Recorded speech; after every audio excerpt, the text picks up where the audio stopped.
Up, Michael. Okay, let's get going.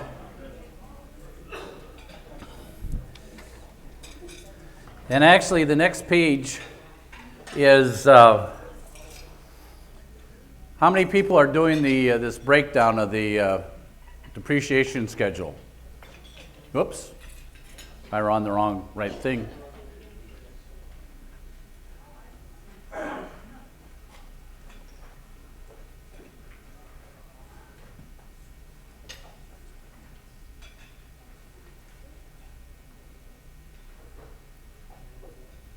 Get on the right page.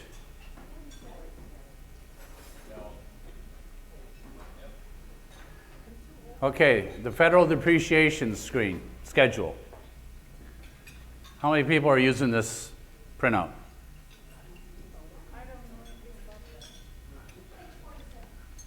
Page 47. Kinda. Okay. I've been using this for a number of years. And the primary reason is, you got a list of 60 items and somebody's thinking about selling and you have to find office equipment in there someplace. So basically what I've done is I made sure that all of them were set up so that I can get this report. Basically what it amounts to is that if you're in the program and you're in 4562, oh wait a minute, did I bring up?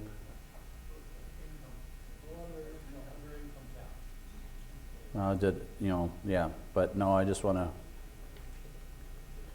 if you're in the 4562, down here and where it says other information, you have a department number and you have an asset category. Now, what I was just explaining to someone who does a lot of farm returns, and he said he has a cheat sheet with all these asset categories. And I said, well, if you go to the lookup box, they list all the asset categories. So you can put in the category for cars and aircraft and whatever. And he said, well, what about the department number? I said, the department number is going to be the one right above it. And it's going to be the same as whatever this asset category is. So, go on the 4562, other information. So basically what I've done is that as I start to put these, as you're adding the asset, I always want to make sure that it gives me this information. So then what happens, of course, somebody says, well, okay, now you did that. Show me how I print this stupid thing out. So if you go up here under reports, fixed asset manager. And then you say, what do you want? And say, well, run the report. And it says, what client? Do you have to tell it by department on the screen before that? Probably. So then you just put in what client that you want, and then when you go and do the next, it'll give you this particular report that we were just looking at here.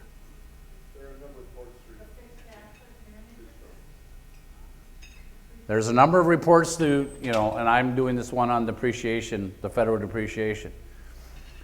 Now, one of the things that has come up over time is the fact that everybody's talking about this cost segregation. Well, I'm not going to go through that. But I am going to do this. So if it ever comes up and there's a question, I've already got it broken down. So I can probably skate my way through of that because I've gotten it broken down.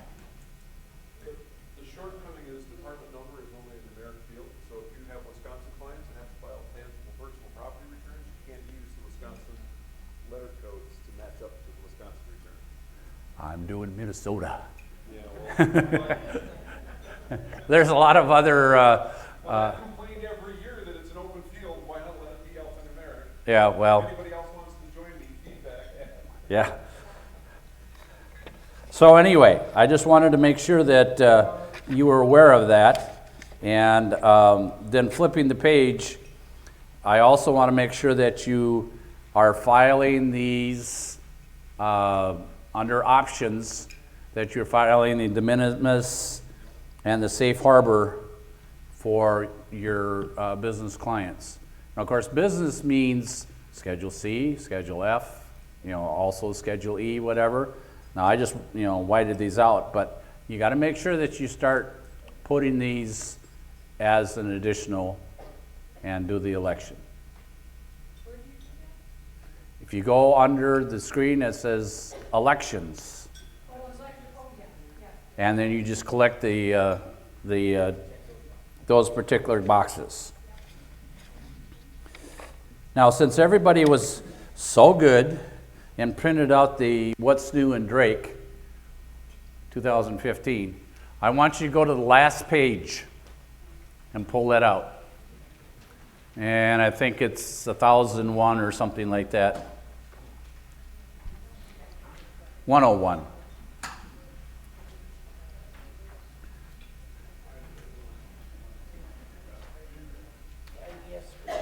It's the IDS screen. I called Drake on this, and I said, I know it's in there somewhere. I can't figure out what. The main reason I called is I wanted a list of states, and he couldn't give me that. But he said it's on the IDS screen. Something, he said, it's here somewhere. It's on the IDS screen. And I said, no, IDS is in Minneapolis. He didn't get it. But anyway, that's another story. The reason that I want to bring this up, because if you followed Circular 230, you were required to prove who these people were. Prove that's Judy. And the thing about it is that if you look at Circular 230, it says you either must be able to prove it either through a driver's license, an ID of some sort, passport, etc. Prove who they are. If you have a new child, you must, and I can only report, reiterating Circular 230, you must get a copy of the birth certificate, and you must get a copy of their Social Security card. Now, Circular 230 says if you have reoccurring clients, you only need to do it once. You don't need to do this every year. So what I did with all my clients that I did appointments on, I said, I need to have a copy of yours. And I just made a copy of it and scanned it in as part of their file with their other information.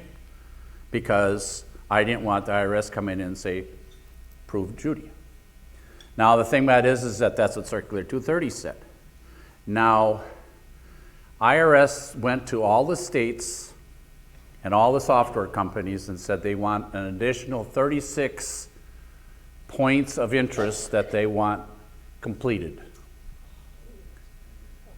to be able to cut down on identity fraud. So, the thing about it is, oops, I may have to go to 101. I didn't move that forward, I guess.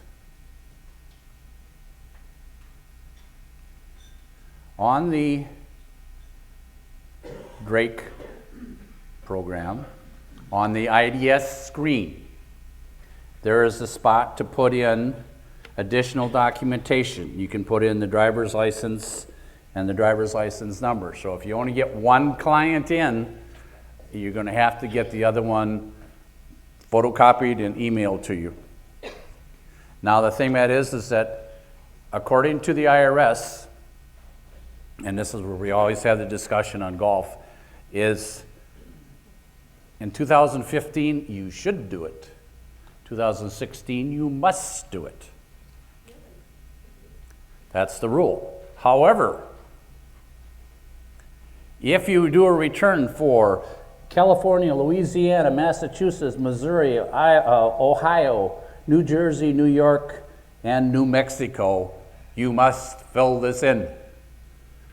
And this will be attached to the 8879. There'll be a spot that'll be added to that. So they will be rejecting returns that do not have this information, or if they're not rejecting them, they'll send it by check. Billy? And even meeting states, I think for 2015 return just for those states. Right. But if you're going to get in the habit of it, you might as well start it now. For 16, yeah. Yeah. You're gonna need it every year because of the expiration date. You're gonna check. Yeah. So if you go 5 years in the future, you're not gonna have that original information anymore. Right. So you have to copy it again. Yep. So, yes, if you go in the future, or, next year expires, then you're going to have the information. But again, this is another point that I have the information. So did I have the picture? It's the same client, whatever. So again, this is back to you should do it in 15, you must do it in 16. So you might as well get in the habit of doing it right now. What states were that you taxed? Okay, those states are California, Louisiana, Massachusetts, Missouri, Ohio, New Jersey, New York, and New Mexico. Now, I got this from actually an NSA site, National Society of Accountants, because I called Drake and I said, do you have a list of where this is required? And they said, we don't have a state list. So Well, is this a new change? I mean, I never heard of this before. 2015, you should. 2016, you must. So the thing about it is that basically I get a newsletter, actually it's their tax form, whatever, and they were talking about the fact that this person had been at a Gear Up seminar in Las Vegas, and the New Mexico State Department of Revenue was there and said, for 2015, you must. Otherwise, we'll reject it. And so the comment came out is like, is this something new? Or it's like, well, no, the IRS has said it, but no one has been talking about it much. So that's why I moved it forward to this particular part of the office procedures, because I've been doing this for, I started it last year. So now it's like, okay, now I have to continue more. But basically they're saying you're supposed to, from the Circular 230, have Social Security cards for all the kids. Well, if they've been a client for a long time, it's not that this is Bunny and they got made up some Social Security numbers. Like, no, that's their kid and whatever. So, and it's been accepted, so I'm not having an issue with that.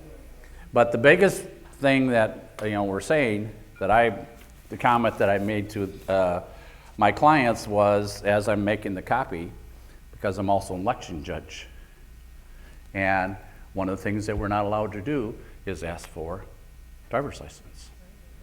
Right, Mary? You cannot ask for your driver's license when they're verifying their name.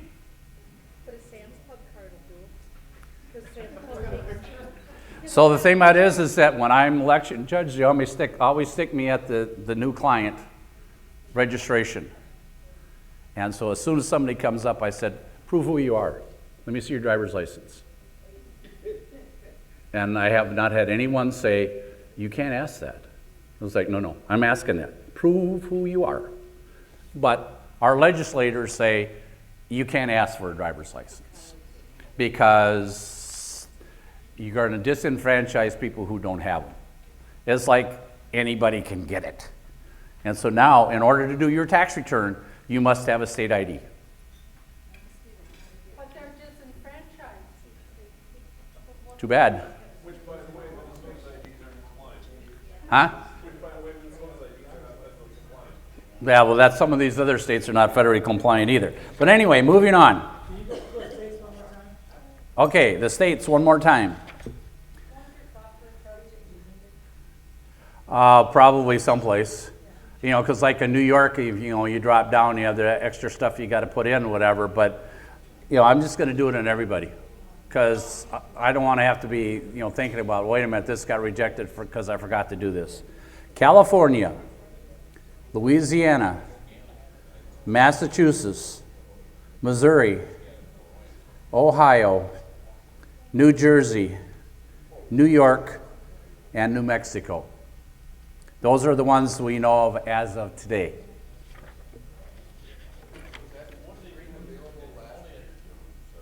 That screen was not, I don't believe was available last year. So it is a new addition for this year. So this is if they live in any of these states or work in any of these states? If you have to file a return for any of those states and you're going to do it electronically, you have to have that information. So you might as well be doing the IDS screen for everybody, and the price of poker just went up. But you don't have to do it for the kids. You don't have to do it for the kids. Or no. For now, that's right. You don't have to do it for the kids now. This is just for factually prepared returns, so if somebody does their own in those states, they can put anything they want in it, right? That's right. Not my problem. Not your problem. My daughter lives in Ohio, Yeah. Okay, moving on. Where we're at? We're at number something. We're at what page? Okay. I was doing seminars after this, and so I snuck extra pages in here, whatever. So it's like, well, I'm on one of these pages. Come on.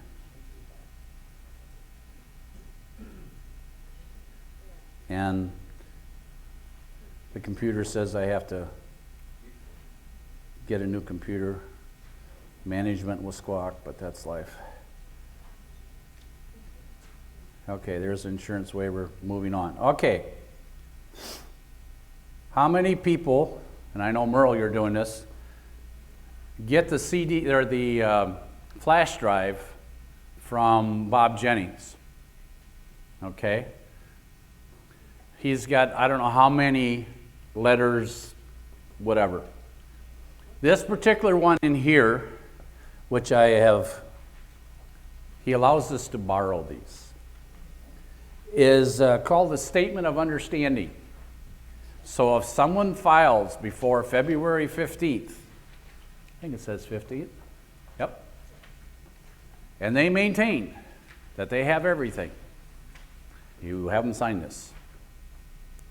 Because basically what it says is that if you get additional information, you're going to pay for it. Because now we have to do a different return.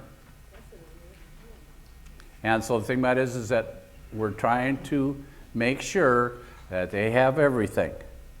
And too many people will say, oh, I just got this W-2. Yeah, but you told me you had everything. So now we have to do an amended return, and you're going to pay for it. They want it done for nothing. So I have the Statement of Understanding that they signed for. That is not in your packet. This is one thing I got from Mr. Bob. Okay, electronic signatures. 93% of all documents are created electronically. And 90% of those documents are saved electronically. So the big question becomes, how are you going to get that document signed? Are you going to use an electronic document signing method or the traditional document, having them sign it? So one of the things that I have in my office, if you go to any gas station nowadays and you pay by credit card or the grocery store or whatever, you have to sign the little box with your name. You know, so there is a box that goes to your computer that's basically part of the Drake program. When you go and say document signing, it brings up on this little keypad or little pad where they can sign their name. It goes directly on the 8879. So what we had to do before was we had to print it out, they had to sign it, and then you had to scan it. Now all they do is they sign it and it goes directly to the form. Now I do print it out for the 3-ring binder book. Legally, they're supposed to review the return and attest to the fact that it's true, correct, and complete, all information's in there. And if you just haven't signed that without doing that, how do you comply? How many clients are going to review? Yeah, everyone reviewed it before they signed it. Yes, they did. However, for practical purposes, they never review. For best practices, are you covered? That's all I'm saying. The fact that they signed it. The thing that is that, are you following the letter? And the answer is no. Are you getting the job done? And the answer is yes. Because that's all the client wants. And that's why we have this discussion about, do you give them a paper copy? They don't know what happened to the paper copy. They're going to want another one anyway. So that's why I'm going to be suggesting that it be on the portal. Because if they want it, they can get it. And the thing that is that most of the time, they never, ever look at it. And so when it's like, well, do you have a copy of last year's return? Yeah, it's around here somewhere. Okay. At the end of the year, do you dump what's on that portal? I have it set up to save 3 years. So if they don't pick it up, it goes away. After 3 years, yeah. It's not on the portal. It is saved. Okay, let me just say that. I keep those, storage is cheap, so I keep everything forever. So it may not be on the portal anymore because it's only 3 years, and that's only 3 years I have to have available to them. And actually, I'm going to go with 4 years because the stupid Minnesota. But If you send out if you mail out all your returns, how do you get them to sign that electronic keypad? okay, she's saying if I send out mail out all the returns, they don't get mailed out until they're filed, and they're not filed until I get the signature form. That's required. Right. Okay, so they're not getting mailed out until I get the signature form. Do they come in then to sign? No, I mail it to them, and I redact everything. Yeah. And I'm going to talk about how I send out things too. Rarely does it go by mail. What's the keypad for? The keypad is if they're sitting there. When they come in? When they come in, You're just capturing the signature? Yeah. That you're gonna put on the 8879? as soon as they sign it, it goes right, you can actually, as soon as you say save, it goes right on the 8879. Return isn't done? No, it's done, Oh, it's done, okay. okay? Since you are getting all their driving license, do you have to verify their signature with the driving license? Okay, say that again. This is on getting the driver's license information. I didn't, So when you get the 8879 signed by one person and the spouse is not there, do you have to verify the spouse's signature with their driving license signature? okay. So do I have to verify the spouse's signature? How many times have you had someone say, they're in the car? No, but So the point is that if they're in the car, and I actually had one happen, that he was in the car. It's like, because he'd always park across the street, she'd go into the return, and she'd call him, and then he'd come, and then we'd go out, and he'd sign it. So that was the only instance I've ever had, but many times, he's in the car, or she's in the car, and they come back and it's signed. How are you going to prove that they signed it? that time you did not require the driving license. Thing about it is that if I have to send the 8879 home to get spouse's signature, they must send back a photocopy of the driver's license. I don't have a choice. Now, this year should, but I don't have a choice. It's just like, you're going to have to do it. So, now I get into the question here is, and I have this, are you ready for e-signatures? I use two different systems to get electronic signatures. I use one that's called Right Signature, and that's in the book. And basically what happens is that when you put up the 8879 up there, it gets sent to them encrypted. They now can sign on their iPad, on their computer, on their iPhone, doesn't make any difference, they sign it. And then it gets sent back, again, encrypted. The reason I'm using Right Signature is that I can also send out engagement letters. Right Signature, whatever their price is, and I think it says they're $49, but I was quoted a different price, but it's immaterial. I'm only going to use Right Signature for 3 months. And I said, what happens if I drop it after 3 months? He said, there's no sign up for, whatever period of time, whatever. When you tell us you drop it, you drop it. So I'm going to have the Right Signature because I want to be able to send the engagement letters. And the primary thing that engagement letters and the 8879s that we've all had problems with is, did they get it? Did they sign it? And the thing about it is that, do you have a list of who you're waiting for? They give you a printout that says, spouse looked at it, taxpayer did not. And they tell you that. And you also can put a reminder on there. And I put on there daily. So if you looked at it today, tomorrow you get another email that says, sign it. Because we got 7 business days to get that sucker back.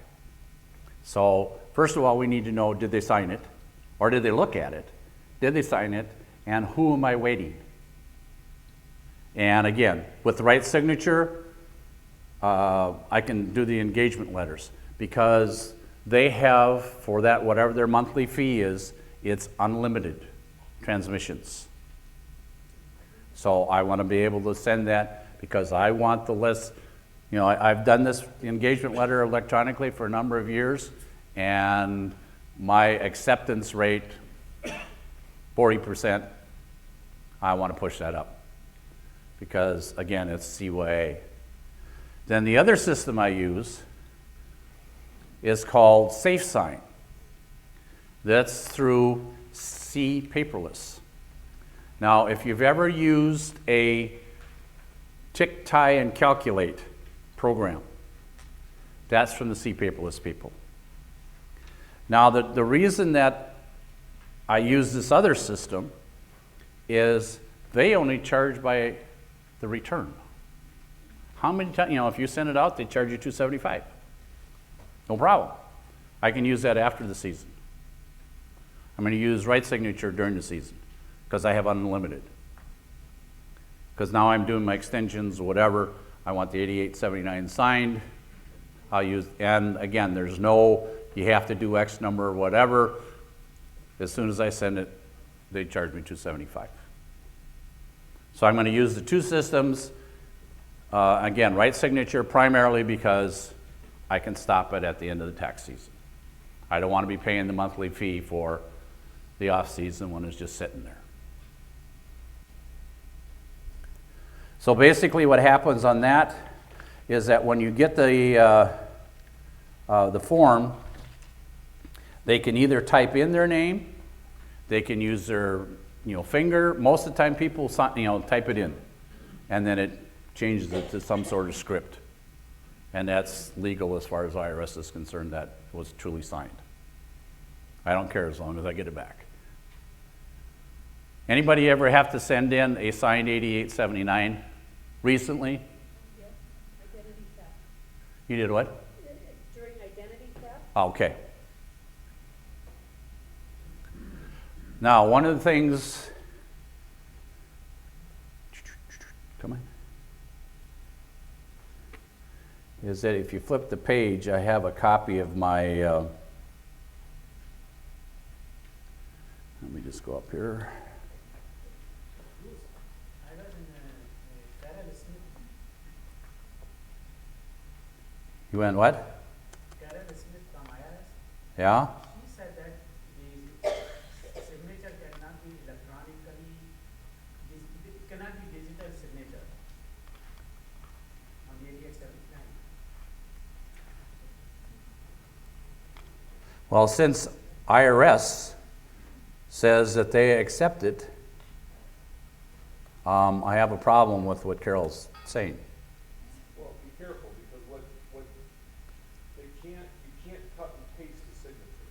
Correct. Physically sign or physically type at the time it's presented. You can't take a digital signature and transfer it to. But how do we know? What they did. Yeah. Have you ever known? No.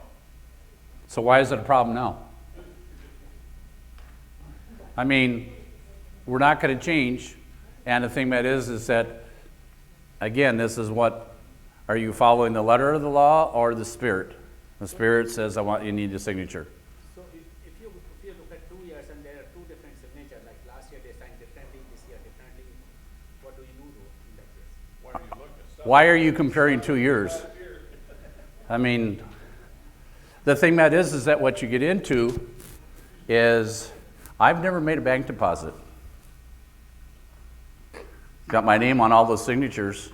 Bank doesn't care. That's not my signature. They accepted, it's like, I've never made a deposit. I mean, we do have a stamp for most of it, but even into the personal account. So it's like, immaterial. Okay, this is my website. So one of the things that I have here, again, is to save me time, is what's called Book Now. This allows me to have a calendar that they can look at and make their own appointment. So basically what happens is that when they click on that, they can see what days I got available, what times I got available. Then when they go and click on it, it will put in, they have to put in their email and stuff like that. So then as soon as that happens, then that time disappears. It'll send me an email that Merle has made an appointment at 2 o'clock. It puts it on my Outlook calendar. And again, like I say, I got an email. The other thing that's nice is that the day before, it sends them an email and says, Merle, you have an appointment with Bruce at 2 o'clock tomorrow. I tried something like that a few years ago, and I found that it was really difficult if they wanted to change the appointment. The thing about it is that they've done this and they now have a spot to say change appointment. Yeah, so we kind of had that deal too. It's like, well, I went and changed it. Now something else that, of course, we have on here is, let's see if Mr. Tom put it on there. Have a spot to check for your refund. How many times are clients calling up and say, well, where's my refund? Go to the website, click on the appropriate spot, and it will tell you. So I had Mike's dad add IRS refund, Minnesota refund, M1PR, and IRS amended returns. Because you actually can go on to the irs.gov site and check the progress of your amended return. So I'm putting it up on here. One of the things that we're going to add to this is PayPal or credit cards.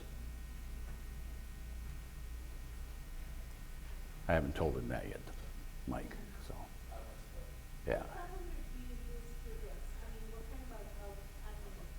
This calendar is called GenBook. Now the thing that is that go back here. So you can put it right on the screen where it says Book Now. So when you go on to the GenBook, you can tell it what are your hours, etc. They can pay by credit card if you want up front. You can have more than one person. You could have your entire office, etc. Because when you set it up, it says this is my, I'm the only one there, so it's just me, or you can have other people. And the thing that is that again, this is a monthly subscription. It's $19.95. Come April 30th, I cut it off. You just suspend it. And then come January, it says reinstitute account. They already have my credit card for where they're going to bill, so it's like, okay, it's just suspended for that period of time. If you want to keep it going through, so on here I can put, when's lunchtime, when's it, you're not available this day for whatever, and you can go and change it at any time. And so I have this set up, I just did this because these are the times that I have. Tuesday, Wednesday, Thursday. That's when I do my appointments. And again, I put it on the website. because I don't want to have, people call and say, well, give me a call so I can set up my appointment. Well, 10 minutes later, you finally got what you're looking for. And this way they can do it at 3 o'clock in the morning. I don't care. I just get the email that says you have it. And it tells me what the hours, closed on, and then so I've got this where it was closed from the 21st through January 18th. And then you can have clients make comments like, what an idiot, whatever,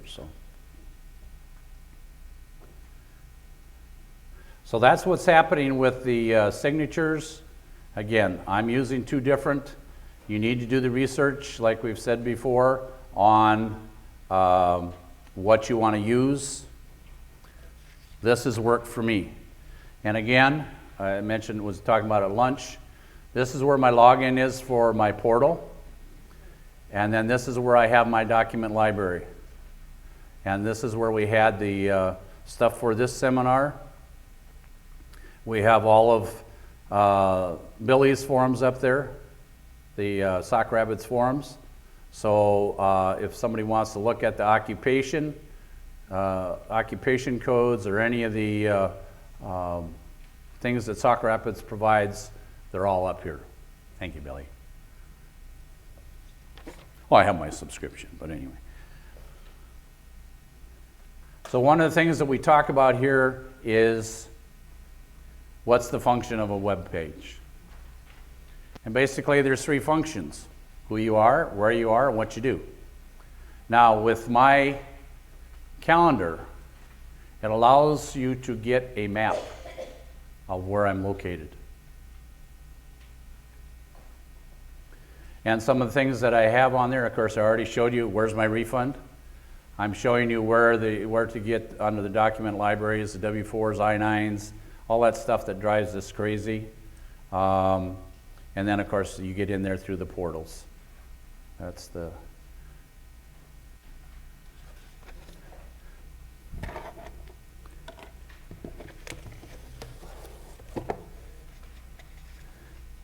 And again, I'm using the OneDrive. And again, so here, again, pretty poor quality. Some of the prices for the various cloud services, OneDrive, Dropbox, etc. And so most of these you can get, any of these programs that we're suggesting that you go and look at, any of the password managers, you can get a free 30-day. So you might as well be going and look at it. So now how do I use this in their office? Basically, once I do the program and I print it to the DDM, what's going to happen is once a day it's going to go to OneDrive.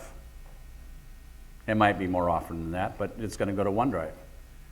Once a day, ShareFile comes and grabs that DDM information and puts it on my portal. I'm not doing anything with it at all. I just make sure it gets to the DDM. So if I scan in their documents and put it in the DDM, ShareFile is going to put it on my portal. I don't have to worry about it. Now the reason we got this set up is I have Debbie does outside accounting, and so when she finishes, she puts it on the OneDrive. So I get all the information that all the work that she does goes into the we actually will bring it down and put it in the DDM. So if they ever want to look at it. The same way when we do the scanning is done by Sharon, and then goes to the OneDrive, and then I can go and grab it when I'm going to work on the return. So this is the workflow that I have in my office. If you've got multiple offices, you can do the same thing. Get the information back and forth. That's where Dropbox and OneDrive work. How many people have taken credit cards? If you're not taking credit cards, you should be looking at this Square Reader. It is the cheapest way to get credit card processing. It's, what is it, 2.75, no matter the credit card, and you get paid immediately. And so basically what it amounts to is anybody who has a smartphone, you plug it into the top, as soon as you find out where the top is, and scan the credit card. If the credit card doesn't read, you can manually enter it. And then you can say, do you want an email receipt of what we just did? And then usually it's in your bank the next day.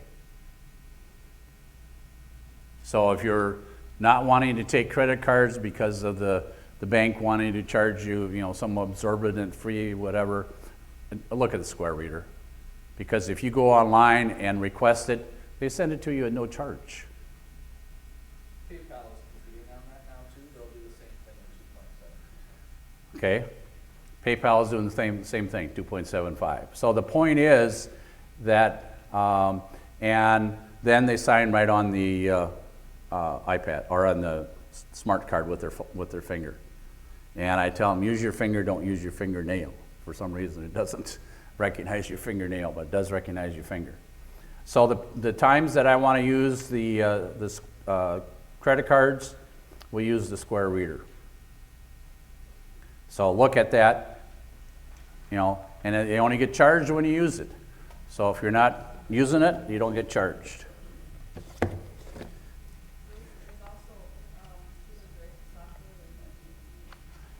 Drake does have an ePay, and we'll be talking about that here shortly. So thank you for that. One of the programs you must, it's not even a should, you must put on your computer is Belarc. B-E-L-A-R-C. It's a free program. What it does, when you run it, it goes and looks at your computer, and it'll give you a printout of what's on your computer. Now, so it'll tell you the operating system that you have, the processor, your circuit board, your drives, your memories. It's going to tell you everything that's on there. The big thing that's really handy, and I didn't print this out because it's like you didn't need to know, it will give you all the serial numbers of the programs that you have. One of the biggest problems you always have if a computer gets stolen, they go, well, put your original disk in. My what? That's 4 versions ago, and I don't even have that. But if you have the serial number, they know that you're a registered user and you can get back up and running. So it'll give you the serial numbers. So the thing about it is that you need to run this. You need to keep this in a secure spot because if something happens to your office or your computer or whatever, it's a beautiful insurance report because it says everything that I got. Again, I run, and it's free. I run this every end of December, first part of January, because there's updates that you always get for any particular program. They got your serial numbers on there with your passwords, which we'll talk about later. But anyway, it's got your serial numbers for all the programs that you've added this fall, going into the season. So now you have the most current, and so this should be, if you put it in the cloud, that's not a problem, or it should be off-site. But you need to do that, just CYA. Page 64. How many allow cell phones in their office? How many don't allow cell phones in their office? I actually have a sign on the door. It says, no cell phones allowed. Now, if you, any of the IRS forums or seminars or whatever,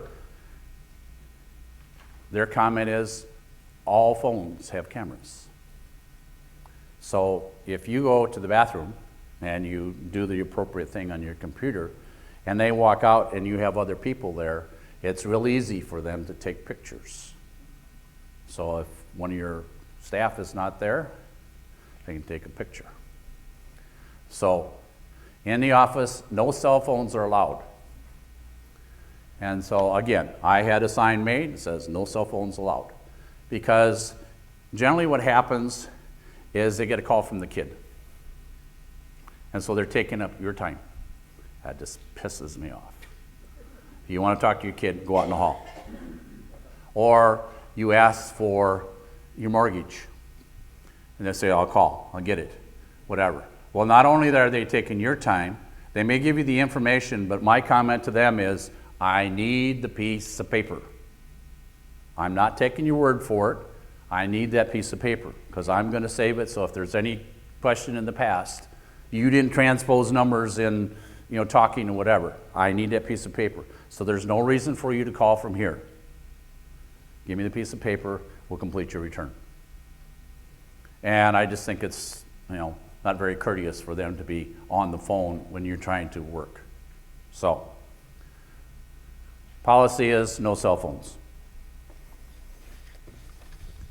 Now, if you flip the page, on page 65, and I don't know where Megan went, how many of you send out something to your clients for which you are not doing accounting for and not doing the W-2s for and asking for what does the employer provide for you for health insurance as a owner of the business? You know that has to be added to the W-2. You got to put on line 1, line 12. This is a form that I got from, because they send it to me every year. I send it out to all my employers, whether I did their, well, I don't do payroll anymore, irregardless of who their payroll is through, and said, you need to fill this out and give it to your HR department. Of course, then you get the call and say, well, I don't use ADP. That isn't what the email said. Give it to your payroll department to make sure that it gets included on your W-2. Because that is not a should. That's a must.